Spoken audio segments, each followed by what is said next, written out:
Industry और मुल्क के तमाम चेंबर्स ऑफ कॉमर्स की जानिब से शरह सूद सिंगल डिजिट करने के मुतालबे को मुस्तरद करते हुए स्टेट बैंक ऑफ पाकिस्तान की ज़राई पॉलिसी कमेटी ने शरह सूद को 11% की शरह पर बरकरार रखने का ऐलान कर दिया है।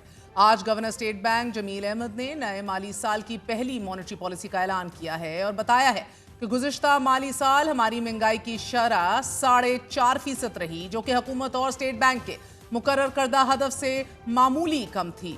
खुर्दनी अशिया की महंगाई में बड़ी कमी आई, जबकि तवानाई की कीमतों में कुछ कम रद्दो बदल हुआ है और आगे चलकर इसके बुनियादी असरात साजगार नहीं रहेंगे। इसके असरात अगले साल सामने आएंगे और इन अवामिल को देखते हुए शरह सूद 11% पर बरकरार रखने का फैसला किया गया है। गवर्नर स्टेट बैंक दुरुस्त कह रहे हैं कि ज़र मुबादला ज़खायर में इजाफा हुआ है, मगर ये भी एक हकीकत है कि स्टेट बैंक ऑफ पाकिस्तान ने जून 2024 से अप्रैल 2025 के दौरान $7.2 बिलियन मालियत के डॉलर्स बैंकों से खरीदे और ये खरीदारी IMF के ताउन से जारी मुआशी इस्लाहाती प्रोग्राम के दरमियान की गई, जिसका मकसद ज़र मुबादला ज़खायर की तामीर नौ और मैक्रो इकोनॉमिक इस्तेहकाम के हसूल को यकीनी बनाना था।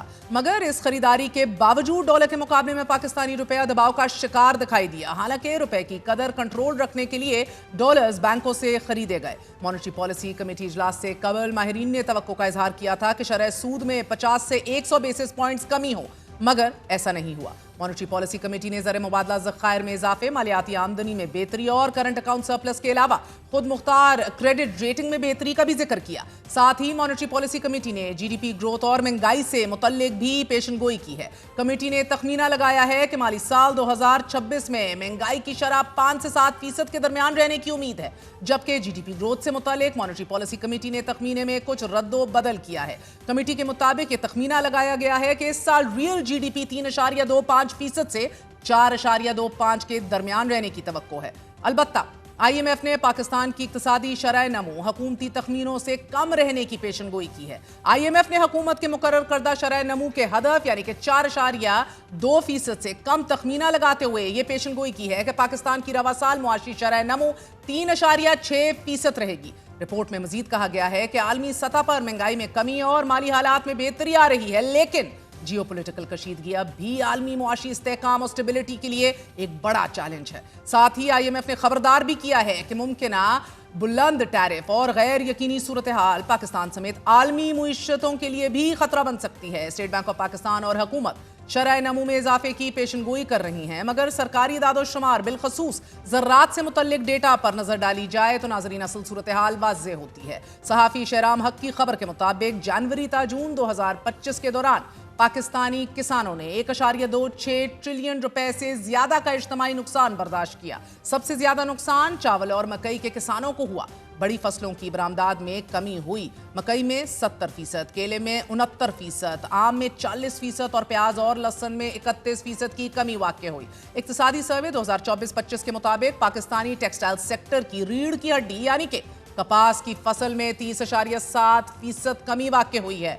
इसी पैदावारी गिरावट के नतीजे में मुल्क को सिर्फ 6 माह में 1.66 बिलियन डॉलर की लागत से 8,500 मेट्रिक टन जिन्हें कॉटन दरामद करनी पड़ी। यहाँ ये बात आपको बतानी बहुत ज़रूरी है कि मुल्क में कपास की काश्त कम हो रही है और गन्ने की प्रोडक्शन में इजाफा हो रहा है, कि जिसकी वाहिद वजह शुगर माफिया है जो इस सेक्टर को अपनी लपेट में लिए हुए है। नाज़रीन, इस वक्त जब मैं आपसे मुखातिब हूँ, इस्लामाबाद समेत मुल्क भर में चीनी हुकूमती नरखों पर दस्तयाब है ही नहीं, 200 से 215 रुपए फी किलो में दस्तयाब है। शुगर माफिया की इसी कार्टेल के खिलाफ हुकूमत ने एक्शन लेने का फैसला कर लिया है। सहाफी मुदस्सिर अली राना की खबर के मुताबिक हुकूमत ने शुगर सेक्टर को मरहलावार डीरेगुलेट करने का फैसला करते हुए तजवीज़ का हतमी मुसवदा तैयार कर लिया है, जो आइंदा हफ्ते वज़ीर आज़म शहबाज शरीफ को पेश किया जाएगा।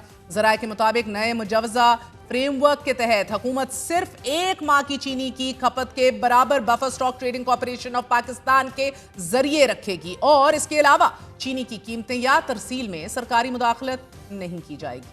ज़राए के मुताबिक अगर डीरेगुलेशन के बाद कीमतें काबू से बाहर हुई تو حکومت کی جانب سے بے نظیر انکم سپورٹ پروگرام کے تحت سبسڈی کا حجم بڑھایا جا سکتا ہے تاکہ کم آمدنی والے طبقے کو ریلیف فراہم کیا جا سکے۔ اسی طرح تجویز میں یہ بھی شامل کیا گیا ہے کہ سرپلس پیداوار کی صورت میں چینی برآمد کرنے کی اجازت دی جائے گی، جس سے کسانوں کو بہتر نرخ ملنے کا اندازہ لگایا گیا ہے۔ اب یہ فریم ورک رماما شوگر مل ایسوسی ایشنز کی جانب سے شوگر سیکٹر کو ڈی ریگولیٹ کرنے کے مطالبے کے بعد ترتیب دیا گیا ہے۔ ناظرین، اس کے علاوہ حکومت نے ملک میں کیش لین دین کے خاتمے کے لیے پہلے فیز میں سرکاری ملکیتی اداروں کے لیے کیش لیس نظام پر منتقلی کا حد مقرر کر لیا ہے۔ ہمارے ساتھ دونوں